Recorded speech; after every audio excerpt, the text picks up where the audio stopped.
Welcome back to another episode of Pixelweb. Alright, so once you get your domain name and your web hosting account and you downloaded the WordPress software and the FileZilla FTP application, we can start the process of logging in to your web host. So you'll need your username or customer number and the password that you set up. And also what I'm going to walk you through is the easiest option today, which is the one-click installation of WordPress. And then in the following tutorial, I'll show you how to actually use the FTP software and how to upload and download stuff from your web host. All right, so let's get started. So you'll put in your username and customer number plus your password, and then you'll sign in. Once you sign in, you'll have your domains, web hosting, and any other options you installed. But for now, we're just going to use the domains and the web hosting option. So from here, click on Manage, and then you're presented with this screen. You have your settings and you have your Manage button. So we're going to click on Manage. You will then be presented with this screen here, which is your cPanel screen. And then what you can do is identify under where it says Software Services. Click on the Installatron Applications Installer. And then what you're going to do is you're going to look for WordPress. So you have a lot of different options here that you can install applications on your server. But today we're looking at WordPress, which will be right here. Click on that. And then it'll give you the options to look at. So if you scroll down, you'll see some of the stuff that it provides you with. You can see what's new, a live demo, and a showcase. We're going to click on Install this application. So it'll give you a couple of options to look at. So the first one is your domain name. We're going to leave it at the root domain name. And then it's going to give you some more options. It'll recommend the most current option, which is what you want.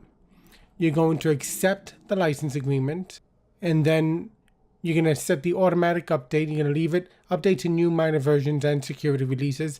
This is just so that it'll automatically update with these minor updates from WordPress itself. That's a good setting to have. If you want to set up WordPress theme automatic updates, you can do that as well. And automatic update backup, you can do that as well. Leave that way. And then it's going to give you your administrator username and to allow you to choose a password. Now, I recommend that you choose a very strong password, so that way you won't run into any issues if somebody tries to brute force your password. So you want to use a very strong password. And then you'll have your administrator email, and then your website title, your website tagline. And then you'll have some more options down here about two-factor authentication. You can set up Clef, which is a two-factor authentication. This gives you additional security, and I definitely recommend it. We're not going to do it right now because this is just a demonstration.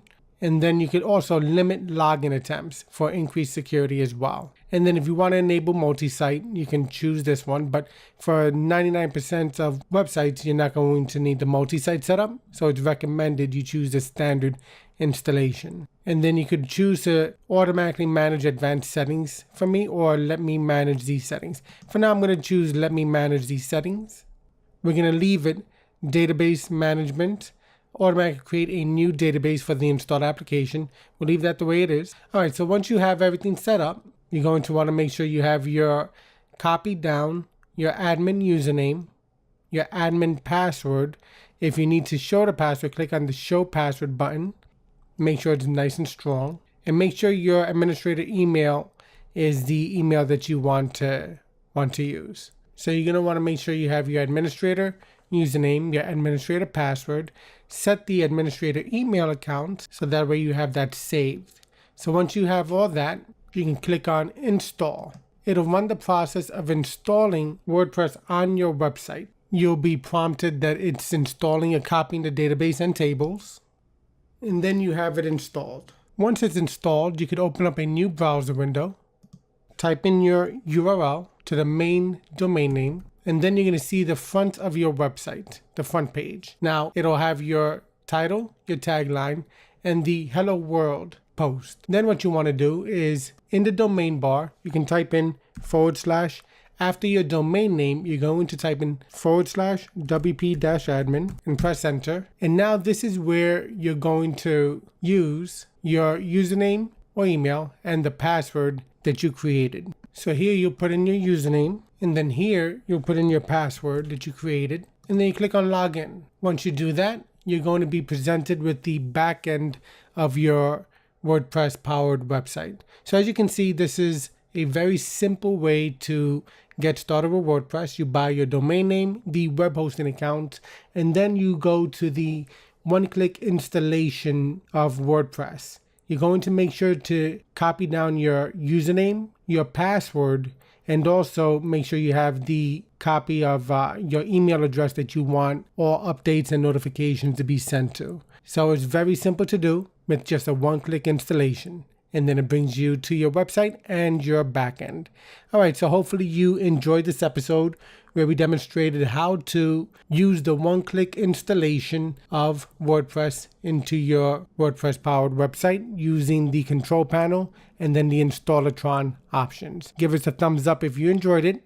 Don't forget to subscribe because we'll go deeper into how to manage your WordPress-powered website. And if you have any thoughts, ideas, or suggestions, leave them in the comments section below. Thanks for watching. Take care.